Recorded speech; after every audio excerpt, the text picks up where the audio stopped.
Bueno, buenas noches. ¿Alguien que no hable español? Okay, English for you, and English for you as well. Okay, then we're going to do English and Spanish. Yeah. ¿Y? ¿Quién? Ah, claro, and Graham, yeah, of course. ¿Y alguien que no hable inglés? Yo. Lo vamos a hacer en privado, ¿vale? Bueno, pero entonces, ¿todo el mundo entiende inglés? Vale. ¿Y tú? Sí, también italiano. Vale, pues we can do in English. Yeah, we can switch between English, Spanish, however you want. Start in English. Start English? Yeah. So, good evening, everyone. My name is Chris Cousins, one of the partners here. I don't know if everyone knows each other, but this is Skander. He's been here since day one. This is Nacho. He's been here since almost day one. And this is our brewer, the man who makes everything happen that you're enjoying. So, if it wasn't for him, we would definitely not be here tonight. No one wants to drink water, I'm sure.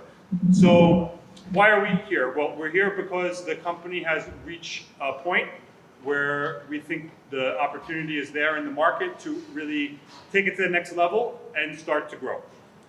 And we want to take advantage of that opportunity because we have moved into a new place. If you guys remember our old place, it was much smaller, very difficult to work in, and we reached our capacity there. So now, thinking towards the future, we can grow much, much more here with our beer. We can start to distribute really across all of Andalusia and then eventually all of Spain. So we are putting the plan together to do so. And to do it, we need to buy some things that are very expensive. And rather than going to the bank or going to one investor or two investors, we decided better to get a community involved, lots of little investors, maybe some bigger than others, but more or less a bigger group, who are willing to join us in this journey. It's good. Why? Because you all are big fans already. And you will be more big fans when you're shareholders. So that's the idea, is to align our incentives to have this business grow together. So when you go to a restaurant, you say, hey, did you ever try the La Catarina beer? That's kind of the idea, and a lot of breweries have done this. The most famous one would have been Brewdog, which many of you probably know is in Scotland. They raised their first, before they even really were making beer, I think, no? They raised 600,000 pounds to start making beer. So we're ahead of them. We've already been making beer for a few years. They started just with the crowdfunding, and now the company is worth close to 2 billion euros in about 10 years. Why? Because they had a huge community behind them of about now 80,000 investors, I think. They have more or less 80,000 shareholders globally who are all pushing their brand. They're guys that are out there and really promoting the Brewdog brand, feeling this attachment to the brand, feeling part of the Brewdog family. And that's what we're kind of looking to replicate in Spain. It's a good moment because no one's done it in Spain. There is no craft brewery in Spain who has made a community like that and really taken advantage of the opportunity in the Spanish market. Maybe we switch into Spanish now for a little bit? Yeah. Or Not just translated to the other yeah. Really, this is, I mean, if you want, I continue in English if everyone... You can go ahead in English and I'm Yep. like him explain in Spanish. That's for him. Yeah, okay. So it's like the UN. Yeah. So the point of this is not just to hear me talk all night. Really, I would love to get your questions and have some interaction with each other to help you to really understand what it is we're doing and where we hope to be in the next few years. And so we're like an open book tonight. So anything you want to know about the capital raising process, what we're going to do with the money, how it helps you, how you can make money by doing this is probably going to be a big question. So I'm ready for your questions.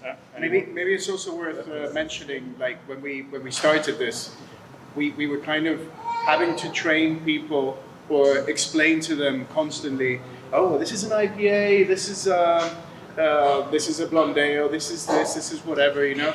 And people right now, it's the market's just taking that step. Even like bigger breweries all want to kind of imitate what we kind of started 5-6 years ago, which gives a good incentive that the public is starting to become really ready to tasting new things and to going in that direction.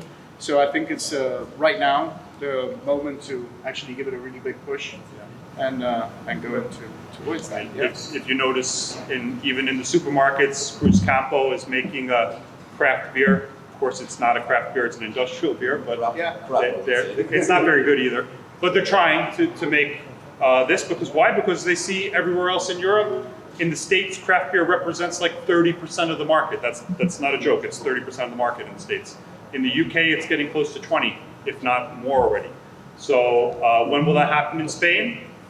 We think probably within the next 5 to 10 years, to be honest, because it's starting to happen already.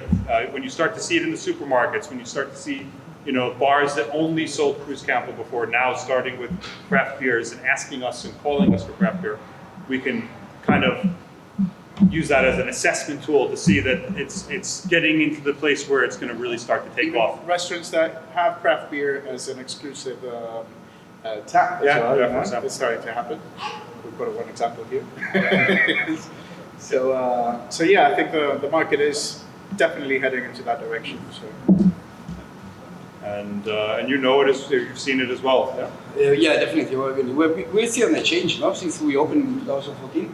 2014, yeah. I mean, even the Spanish people, they start to come here and ask for IPA. So little by little, the people start to understanding why they have to pay that euro more to have a good beer. I mean, if you like wine, you got Don Simon, or you got a good wine. So you always go for the good wines, you know? And little by little, they understanding. Probably here in Andalusia, they will take a bit. We are a bit behind, like Madrid. In Madrid, wherever you go, you got craft beer everywhere. Here we'll take a bit more, but we are the only one here in probably 80 kilometers around. We need to push that, and we know we have the potential. Everybody likes our beer, so we are ready to push and grow more than what we are. Any questions so far? What we're gonna buy with the 250? No, this guy has a question. Maybe he's going to ask that very question. Go for it. I don't appreciate that in development you have a certain amount and certain objectives you will fulfill, but the principles are growing. So is there a scale up kind of set of objectives which will as investors first that will be for it. Yeah. Okay. That's a good question. So the way it works right now is so we're using a platform called Crowdcube. So it's the same company that helped Brewdog to raise the money that they raised. And the reason we're using that company is because they have access to a lot of different investors around Europe who like to invest in craft beer.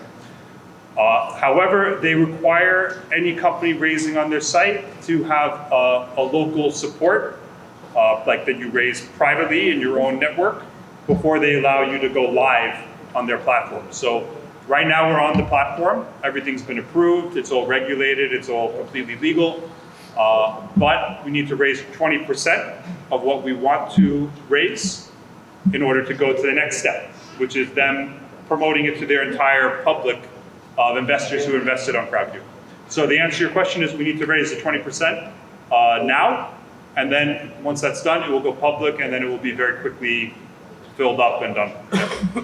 So, if we don't raise it, then then it gets canceled on their website. What do you mean, the whole amount or the 20%?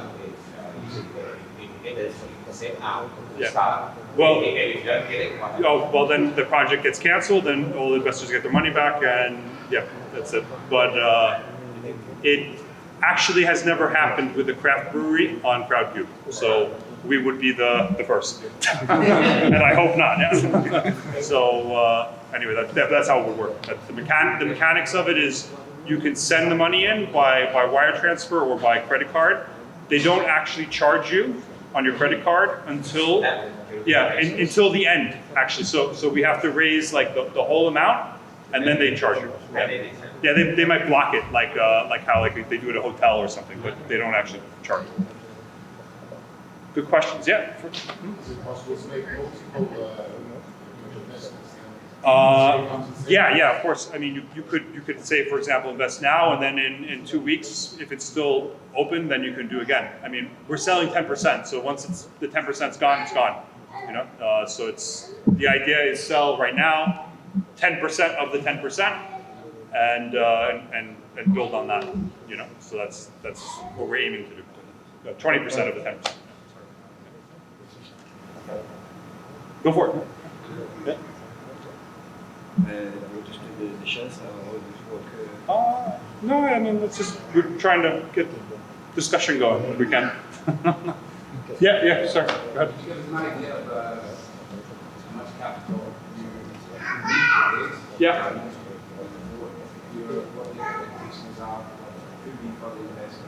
Yeah. So we have set the total raise for 250,000 euros. So it's not a massive amount that we're going for. I mean, literally we're raising that because we need to buy a bottling machine, which will help us to pretty much immediately double our capacity. And we need to buy basically taps, because the problem in Spain and a lot of places is that you're a restaurant, you want the beer, but you don't want to spend 700 euros for us to put a tap in. So we have to invest that 700 euros to put your tap in, and we don't get the money back on that investment for quite some time. So imagine if we have to open 100 restaurants, that's a lot of money, a lot of capital coming out of our bank to open these accounts, and we're waiting some time to get that money back. So most of the capital infusion is going towards equipment that we need to grow. So pretty much with those two things, we can double the size of the business right away, like within the next 6 to 12 months. However, going forward, you know, like if we really want to go to the next level with some other equipment, and maybe it's best that the brewer explains that. One is the bottling machine. At the moment, we are bottling 250 bottles per hour. With the machine that we saw, it's going to be 650 bottles per hour. So that means that in one day we can empty our fermenters. The other toy that I need is a filter. With a filter, what we do is taking out all the little yeast that is inside of the beer. In that way, the shelf life of the beer is going to be longer. So it can stay on the shelf for 1 year without problem. The problem that we have here is the heat. So, and it's almost 10 months of summer here. So now, if you buy a beer, if you're a restaurant or hotel, you need to keep it cold. Otherwise, it's going to be, you leave it outside with 30 degrees, and after 2 weeks, it's going to be a geyser. Because the yeast, it doesn't find sugar anymore, so they start to eat by themselves, they eat each other. And then in that way, the beer is going to be more alcoholic and more with more CO2. So when you open it, it's like So geyser. what we need is a fund to stop the cannibalism in beer. Basically. Yeah, the filter will help us a lot. As well, we will have more capacity, because in that way we can.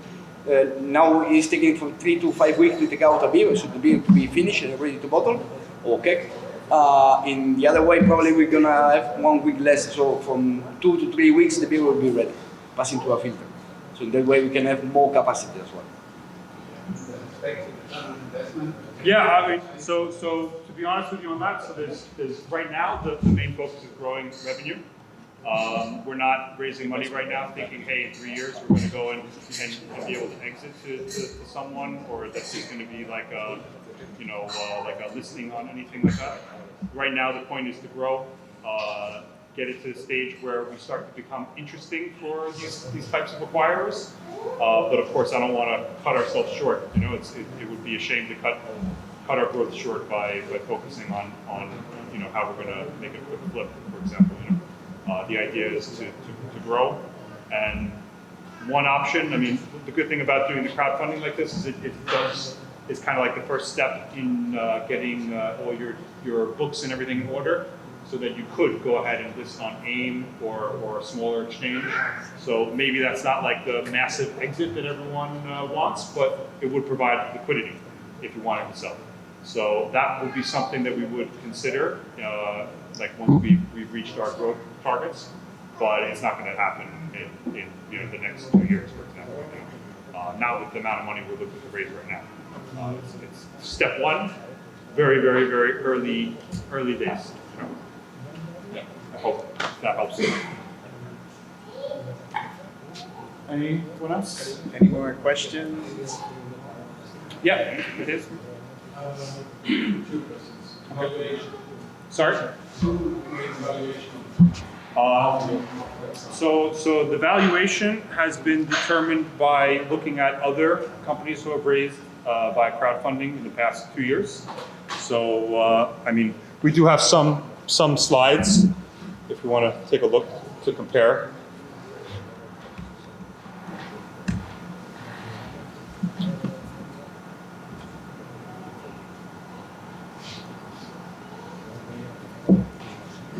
So here are the breweries who have raised capital in the last 2 years via Crowdcube, which is the company we're using. You can see here their revenue and the multiple which they use and when they raise. So we'll take, for example, 5 Points. They had 2.5 million, 2.6 million in revenue. They used a multiple of 4.8. So the average is, when you take a look at all these companies, it's 6.9. So more or less 7 times revenue is what they've been getting when they sold shares via Crowdcube. We use 4.95 for a few reasons. One, because we're in Spain. All these companies are in the UK. So so there's a little bit of a risk factor there, except for Garage, because Garage is in Spain. They're a Barcelona company. They got a crazy multiple of 16x, which I don't think we could get. So I'm not going to use what they did. But 4.95, 5 is more or less where I think is a fair kind of valuation multiple for where we're at as a company right now, and where we are positioned in the market, which is really the only craft brewery in Andalusia that has the capacity to expand. There are some others, but they're very small, working out of a garage, working out of a very small local somewhere. We, have a very big brewery in the back where we can grow now to like 60,000 liters a month if we have everything ready to go. So we're in a good position now to step it up.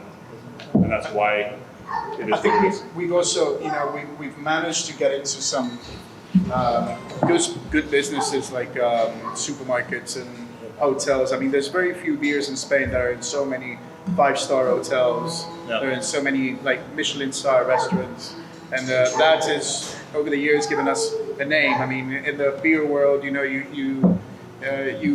mention beer in the south, and Catarina pops up in all conversations. So I think. Obviously that helps.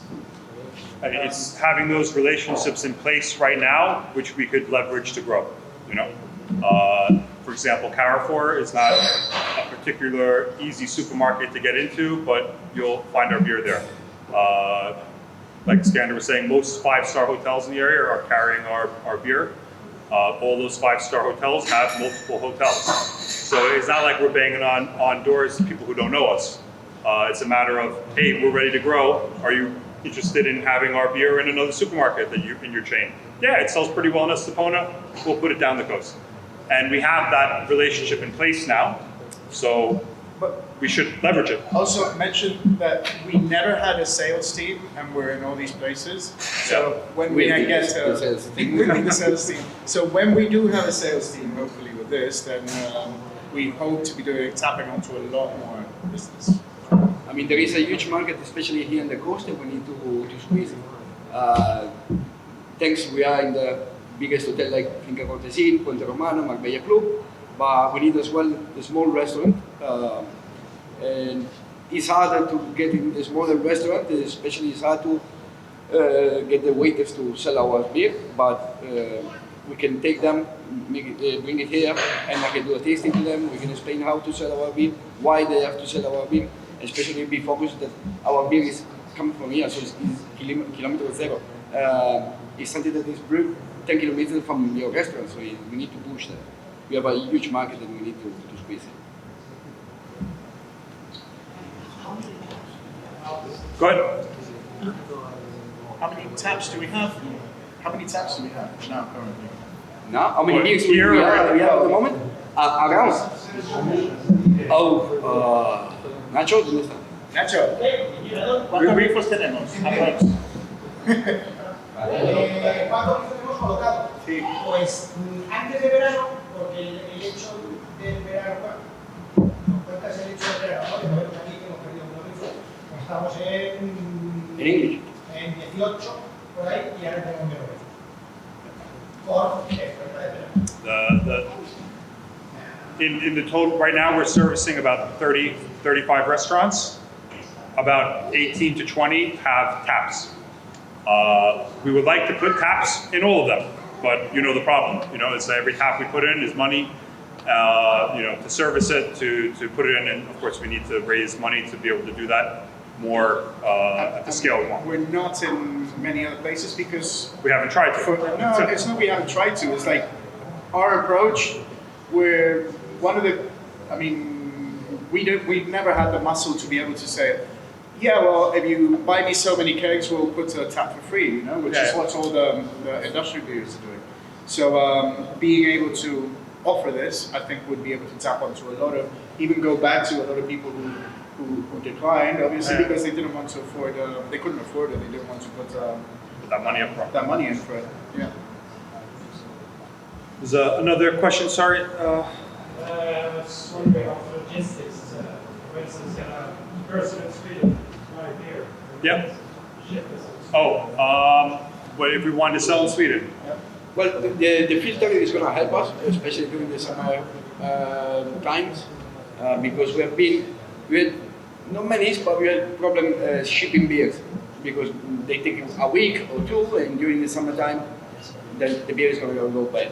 So with the filter, it's going to help us to ship out of Spain. Yeah, we could go further. No problem, no problem. But in Sweden, I mean, the thing with distribution is it doesn't make sense for us to send really one keg, you know what I mean, or a case of beer to Sweden. You need to get a distributor there, build up with the distributor, and then let him kind of like take 20, 30, 40 kegs at once where he sends For the around. pallet. Yeah, I mean, cool. it's, you have to work with a pallet. Yeah. No, it doesn't make. otherwise, the price as well of the shipping is going to be higher than the The beer. case. I mean, to tell you the truth, that's even what we do when we sell in Seville. They take a pallet of beer. Like, we don't sell onesie twosies. It's like they take the full pallet. Locally, of course, we could sell one keg, one case. But when you start going more than 100 kilometers, they need to order more. It's just how it is.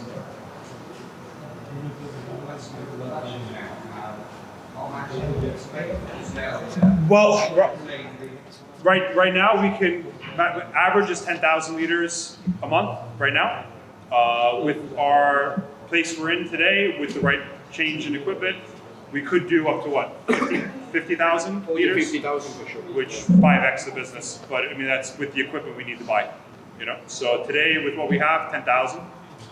Pretty much every month we're doing that, but we need to, you know, get the new stuff to take it to the next step. Is that well? What's your expression in order to get to the market? So you would sell only to the local market? Yeah. I mean, right now, what we really want to do is focus on this area. So, I mean, like I said, we're in 35 restaurants. It's nothing, you know. I would like to be in 35 restaurants just in Estepona, for example, you know. The idea there is getting the beer out into the public so that they see that there's something else than Cruz Campo, that there's something more than a San Miguel, you know. A lot of that comes down to being able to put the taps in bars. That's one big thing. The second thing is doing a lot more promotion than we've been doing. We haven't really been doing much promotion. We've been promoting a lot in the restaurant with our events and things like that. But we haven't really been doing external promotion too much, a little bit here and there. But one plan is to really go after the golfer market on the coast. So really try to sponsor golf events, to be in most of the golf courses as a beer on tap, and target that market, because it's, everyone drinks beer after they golf, and then a lot of the golfers, they'll go to restaurants when they're here on vacation and ask for the beer that they enjoyed while they're playing golf. I mean, we have a huge market here in the south. It's This is a huge. massive market. I mean, just tapping on the 10% of what there is over here or under that, I mean, it'd be amazing. But once that we start saturating all the craft beer drinkers or possible craft beer drinkers here, then I think we can start looking at going further. But first of all, we need to have the local market. It's going to be the base for us, and then in 2 years we can start to sell outside. But first of all, we need to have the base. The base is the local market. That's also part of this. Everyone in this room is living around here. If you're a shareholder, you have an incentive to talk about our beer, to go and ask for it at your favorite restaurant that you go to every week. If they're not selling it, why aren't they selling it? It gives us that kind of extra level of contact that we really want to build in the community here. That's we've seen how other breweries have done it, and it works really well. It really helps. Like, you get the nucleus, you get like the little area growing really, really strong, and then you can expand with that. That's the idea. Yeah, who's gone to New York and hasn't seen Brooklyn? Yeah, exactly. On tap.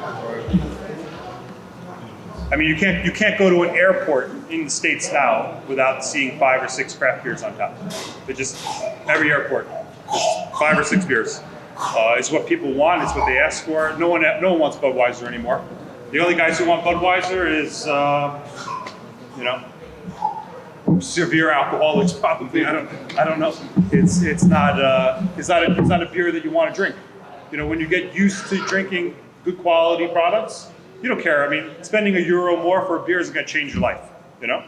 But and that's what happened in the States. You're obviously you need a few ways for Yeah. and once you develop these, what facilities once you develop the expansion, Yeah. demand, Yeah. and cost Goes up. implementation is huge. Yeah. With distribution facilities and service facilities, how do you Yeah, so like I said, this is all kind of like a phased approach. So we're not going to go do this all in one big swift move. The step one is locking the local market where we have more control over what goes on. We could also use a local distributor at the minute. Yeah. But what we would like to do probably is not tackle the distribution ourselves directly, but do have representatives helping them sell. I think that would be probably Use easier. basically other people's infrastructure and us help guide them. Yeah. We lose a little bit of margin on that, but in the end, it saves us a lot of costs. At least for the start. Then once it becomes profitable to have somebody on the road with their own truck and moving around, then we're always most probably head into that direction. But right now, I think it's offering support to our distributors, the one in Seville, the one here, the one in Malaga, and have somebody going with them, going to the bars, and knowing about the product and really pushing sales, basically. Yeah.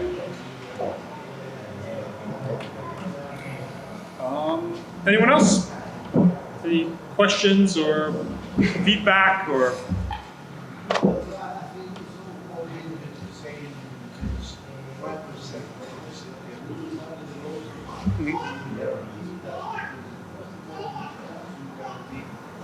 Yeah.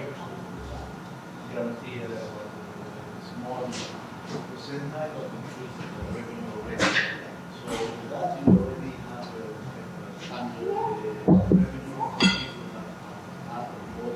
Yeah. and then something that we allow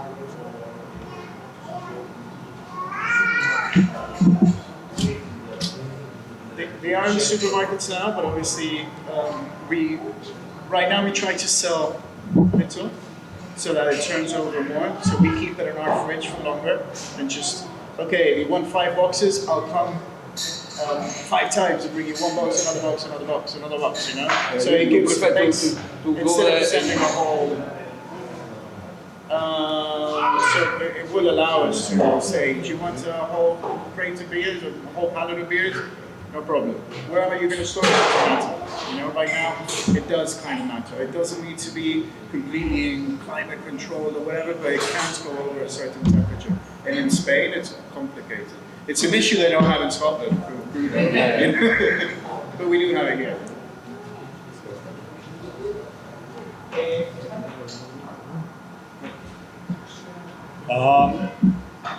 Anyone else? Any other questions or ideas or anything you want to talk about? Yeah, well, we have one fan of our beer down there. What I'd say is, I've followed the lessons before we brewed the beer in spare. And I've done, I think, a lot of craft beer not in the UK, a lot of craft beer in the States.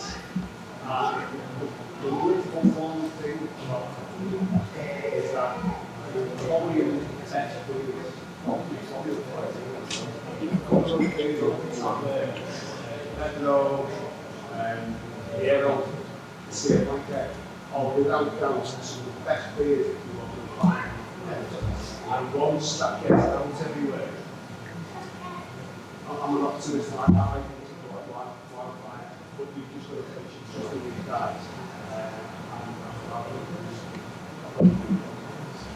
Thank you. Thanks. Thank We you. didn't pay him to say that, by the way. Actually, he paid us.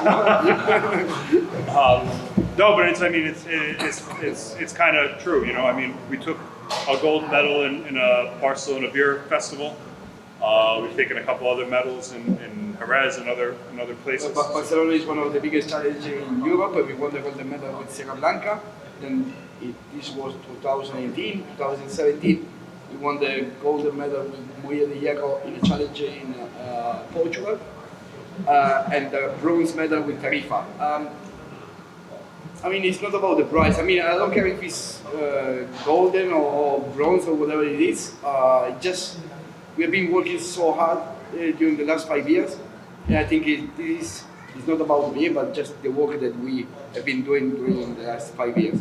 So the golden medal is not just for Sierra Blanca or whatever, but I think it's for our work during the last 5 years. It kind of shows that we do the right things. I mean, we're going the right way. And you know, we can do some really good stuff in Andalusia as well in the beer market, you know, which hasn't been tapped Touched. touched so much. Yeah. You had a Yes, yeah. you use natural yeast, or do you use yeast? Sorry, do you use? natural yeast or We use drying yeast at the moment. We don't use liquid yeast. It all comes from the States, so it's a dry yeast. We're not using natural yeast. Natural, you mean wild yeast? No, because here there is no market for that. I mean, I would love to, but I know if I do a sour beer, nobody will drink it. They will try and say, "Oh, what's this?" They won't drink I think it's too early here. It might be worth doing for once we, small batches. I have a few ideas on my mind, of course. First of all, if you go to sour beer, the first step is a Berliner Weisse, which is a bit acid, a bit sour, and this probably will be next year. I will start to work with this kind of bacteria, but sour beer or with a wild yeast is not at the moment here. If I have to, I would love anyway. I mean, it's like you are a chef and you have a lot of ingredients, you want to put it all together, you know. One day will happen, but not now. There is no market for that. I mean, even for the Cruz de Juanar, which is our darkest beer, we brew it only during the winter season because nobody wants to drink a dark beer during summer here. We had a dark beer last year. It was called, how do it called? Days of Darkness. It was a stout, 3.7, so very light, with a lot of oats in it. It took me almost 1 year to sell it to sell 1,000 liters. So you understand the markets here. People are not ready for this kind of crazy things. I would love to, but unfortunately we live here, so we need to. No, well, it's we know right to do like the fricadas that they call it in Spain, and it's a batch that you do 1,000 liters, you get 30 kegs, and you send to all the craft beer specialist pubs in Spain, and that they want to have, and every month you could do that. We've actually been doing a few once in a while, and they're sold. By the time you've got the tank ready, you know, they know you. It's like, oh, when are you getting that out? You know, and the 30 kegs are gone in no time. You know, so people get to try. Oh, they did a limited edition. You know, and it does help the name. It helps the brand. It's not there's so much of a business thing, but it's more of a awareness.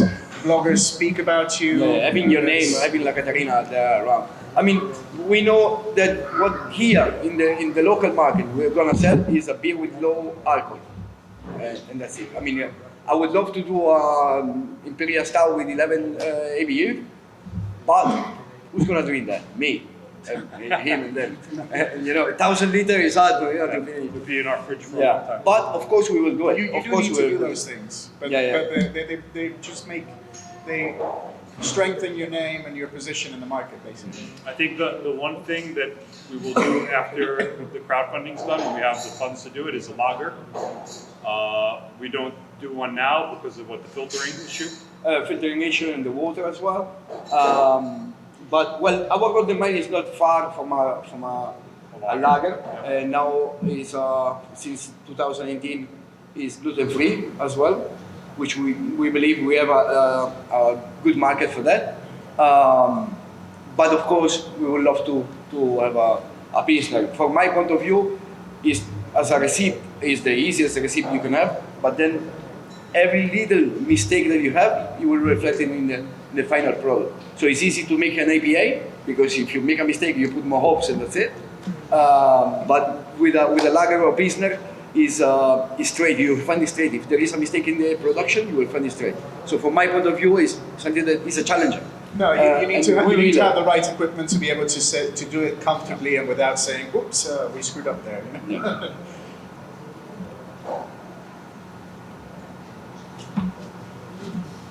That is the overview, more or less. Anyone else have a question they want to ask? Maybe it's good for me to talk about how you would invest if you chose to. So we're using a UK-based platform. So it's pretty simple. If you're interested, just fill out the forms there, give it to us, and then by email we'll send you a link. Because right now it's in private mode, you won't be able to go on Crowdcube and find it, but it's there. You just need to use the link that we give you. We give you the link, and it's pretty straightforward. You need to answer a few questions to make sure that you're understanding the risk involved in investing in very small companies. Your name, a few details like that, and that's basically it. If you don't understand anything on the site, you can always call us and we can help you explain it, or you can talk to Crowdcube and they will explain it to you as well. If you speak Spanish and you don't understand anything, because it's all in English, then also give us a call and we could kind of walk you through step by step what it all means and how you would invest. But if there's no other questions, then let's have some beer and we could talk more. Well, thank you guys for coming. Thank you for coming.